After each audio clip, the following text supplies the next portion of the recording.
আসসালামু আলাইকুম রহমতুল্লাহি ওয়া সম্মানিত দিনদার ভাই ও বোনেরা, আজকে আমরা শিখব হরকত নিয়ে। হরকত নিয়ে আমরা এর আগে একটা ছোট ভিডিও দিয়েছিলাম।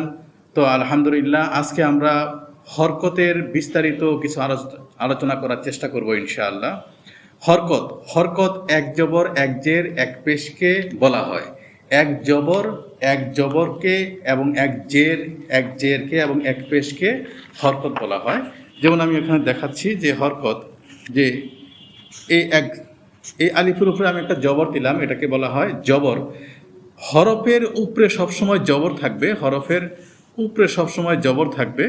আর হরফের একই চিহ্ন যদি নিচে দেওয়া হয় তাহলে হয়ে যাবে জের।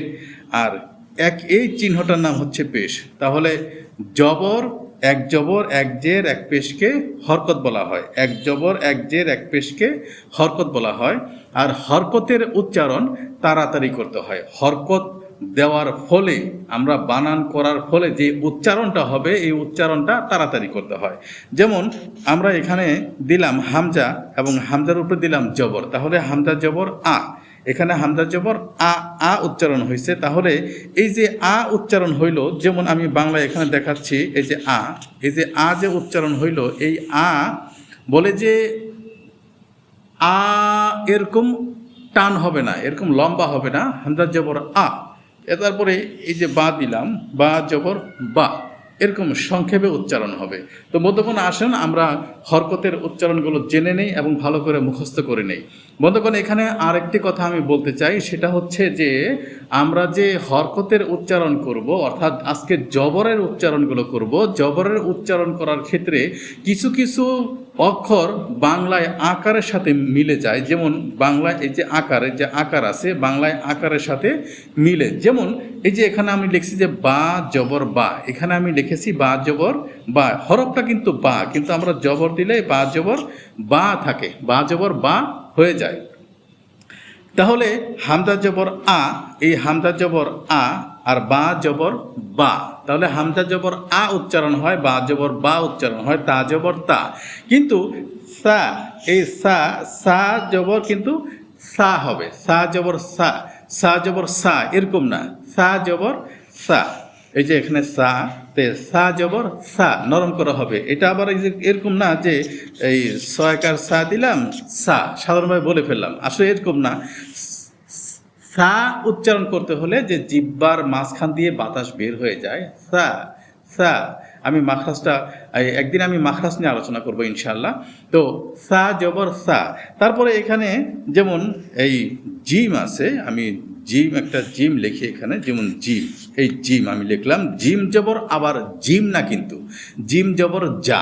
তে আকার কিছু কিছু অক্ষরের সাথে, বাংলায় যে আকার আছে এই আকার কিছু কিছু অক্ষরের সাথে মিলে, কিন্তু বেশিরভাগই কিন্তু মিলবে না। অর্থাৎ আপনার উচ্চারণটা যেভাবে যেটা করার সেভাবে করে ভালো করে মস্ত করে নিতে হবে। তাহলে জিম জবর যা, এখানে জিম জবর যা। তারপরে এখানে যেমন এই আইন জবর আইন জবর আ। তো যেখানে যেখানে যেই উচ্চারণ হবে সেই উচ্চারণটা আমাদের মস্ত করতে হবে। তো চলুন আমরা এই বই দেখে, কিতাব দেখে আমরা অক্ষরগুলো একটু ভালো করে জেনে নিই।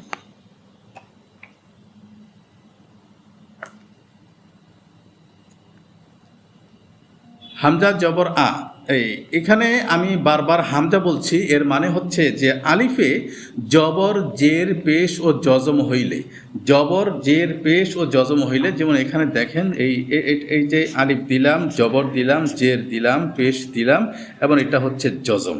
এই আলিফে জবর জের পেশ ও জজম হইলে ওই আলিফকে হামজা বলে।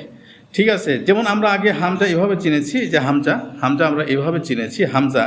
আর এই আলিফটা হামজা হয় তখনই যখন আলিফের জবর জের পেশ ও জজম হয়, তখন ওই আলিফকে হামজা বলে।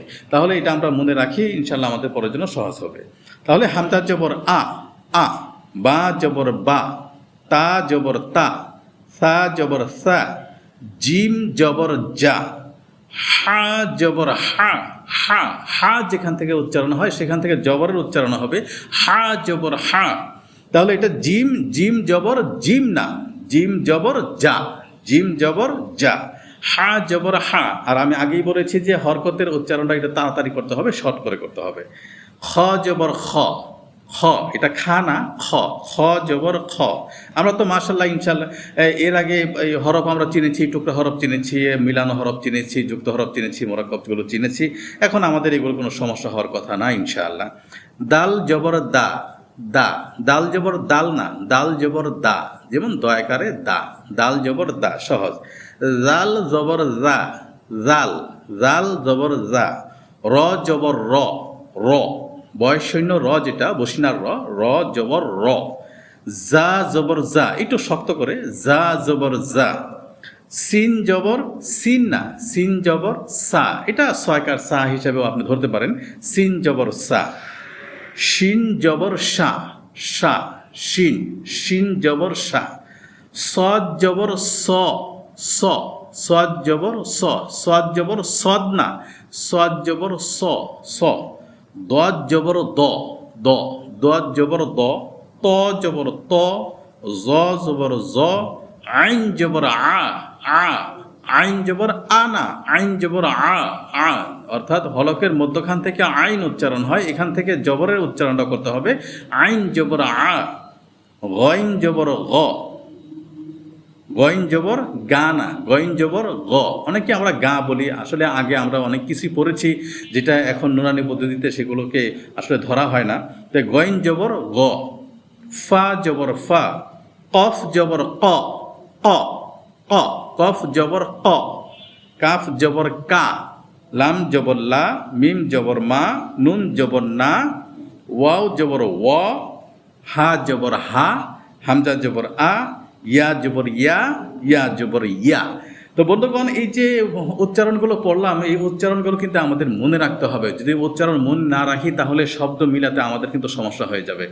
যেমন আমি এখানে একটা জিনিস দেখাই আপনাদেরকে, আপনারা সহজেই বুঝবেন যে যেমন হামজা জবর আ, মিম জবর মা, আমা, যেমন হামজা জবর আ, এই হামজা জবর আ দিলাম, তারপরে মিম জবর মা, মা দিলাম, র জবর র। আমরা কিন্তু হরকত পড়েছি, জবরগুলো পড়েছি, তাহলে হামজা জবর আ পড়েছি, মিম জবর মা, আ মা, র জবর র, আমার।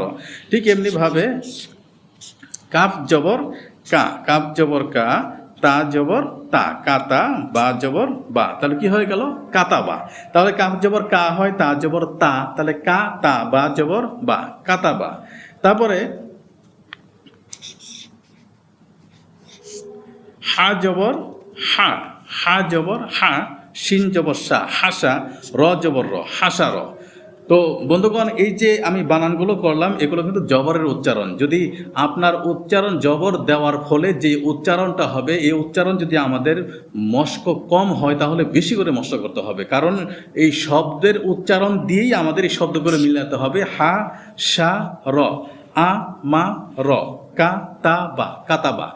যাই হোক, আজ আমরা এই পর্যন্ত যেইটুকু শিখলাম আলহামদুলিল্লাহ বেশি করে মনে রাখার চেষ্টা করি, আর বেশি বেশি করে উচ্চারণগুলো আমরা মনে রাখবো যে হামজা জবর আ হয়। আর আরেকটা জিনিস যেটা হচ্ছে যে টান দেওয়া যাবে না, হরকতের উচ্চারণ তাড়াতাড়ি করতে হবে, অর্থাৎ হরকত দেওয়ার ফলে আমরা যে জবর পড়লাম, এই জবর দেওয়ার ফলে যে উচ্চারণটা হবে এই উচ্চারণটা টানা যাবে না, শর্ট করে করতে হবে। হামজা জবর আ, এরকম না যে হামজা জবর আ, বা জবর বা, তা জবর তা, এরকম টানা যাবে না। হামজা জবর আ, বা জবর বা, তা জবর তা। ঠিক শব্দ যখন আমরা তৈরি করব, শব্দের তৈরি করার সময়ও আমাদের তাড়াতাড়ি বলতে হবে। যেমন কাফ জবর কা, তা জবর তা, বা জবর বা, কাতাবা, আমারও, হ্যাঁ, হাসারও, এরকম শর্ট করে বলতে হবে। তো যাই হোক, আশা করি সকলেই বুঝতে পেরেছেন। এই পর্যন্ত সবাই ভালো থাকবেন, আল্লাহ তাআলা সকলকে নেক হায়াত দারাজ করুক। আসসালামু আলাইকুম ওয়া রাহমাতুল্লাহি ওয়া বারাকাতুহু।